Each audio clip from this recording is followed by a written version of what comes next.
এখন অনেকটা আত্মবিশ্বাস ফিরে আসছে, আমার অনেকটা নিজেকে ভালোই ফিল করি, দেখতে অনেকটা নিজের প্রতি নিজের কনফিডেন্সটা অনেকটা বৃদ্ধি পেয়েছে।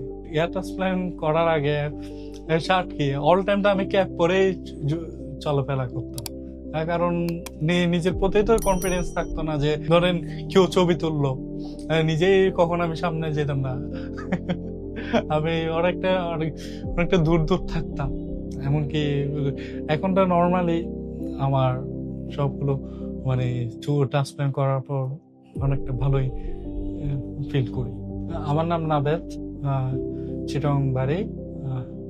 আমার বয়স হলো 29 বছর বয়স। আমি বিগত 6 মাস আগে হেয়ার করতে ট্রান্সপ্ল্যান্টটা করেছিলাম সেপ্টেম্বর মাসে।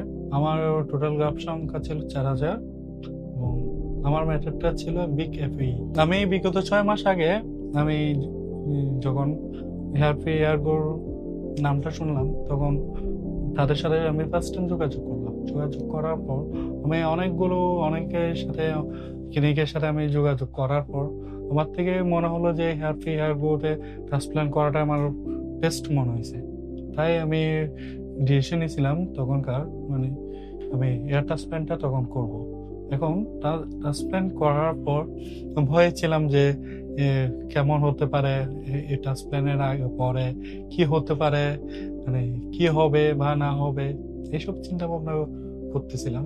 তারপর ট্রান্সপ্ল্যান্ট করার পর প্রায় সব সময় আমি আমার কি অবস্থা, এখন আমি পিআরপি নিলাম কিনা, ডাক্তার প্রতি মিনিটে প্রতি মান্থে আমাকে কল দেওয়া হতো, জিজ্ঞেস করতো যে কি অবস্থা, এখন সবকিছু করলাম কিনা, পিআরপি নিলাম কিনা, ডাক্তারের সাথে দেখা করলাম কিনা।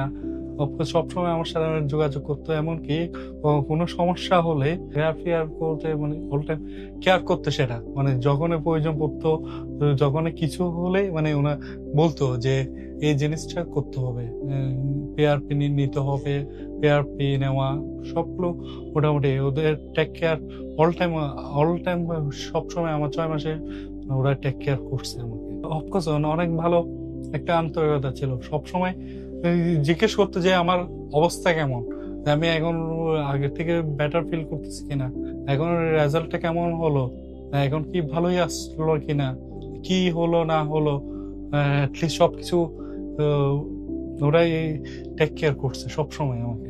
আমি এয়ার ট্রান্সপ্ল্যান্টটা করছিলাম ঢাকাতে, কিন্তু আমার যাতায়াতের অনেকটা অসুবিধার কারণে আমি অল টাইম বললাম যে কিভাবে কি করা যায়, মানে চিটাগাং থেকে ঢাকা আসা অনেকটা দূরের জার্নি।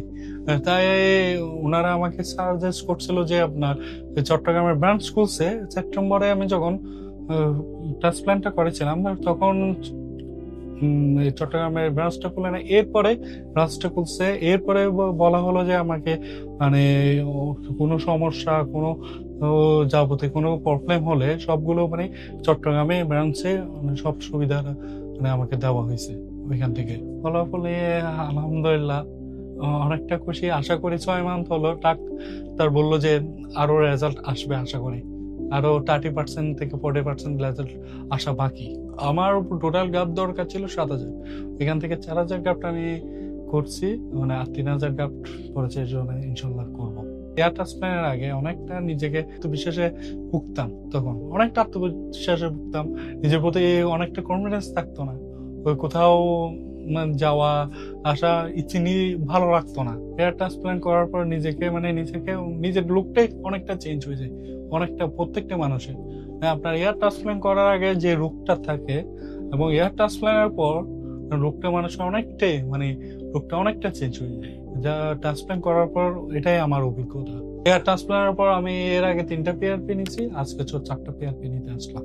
আপনারা যারা হেয়ার ট্রান্সপ্ল্যান্ট করার জন্য ভাবতেছেন, আশা করি আপনারা সবকিছু দেখে শুনে সবার কাছে জানার পর আপনারা সঠিক একটা সিদ্ধান্ত নিয়ে দেখেন কোনটা বেস্ট, কোনটা ভালো, কোনটা খারাপ, আপনারা ওটা দেখে তারপর আপনার সিদ্ধান্ত নেবেন। আপনার হেয়ার ট্রান্সপ্ল্যান্ট চুলে যে কোনো সমস্যার জন্য বাংলাদেশ ক্লিনিক ডক্টরদের সাথে কনসাল্ট করতে পারেন। আশা করি আপনারা ভালো একটা সমাধান পেতে পারেন।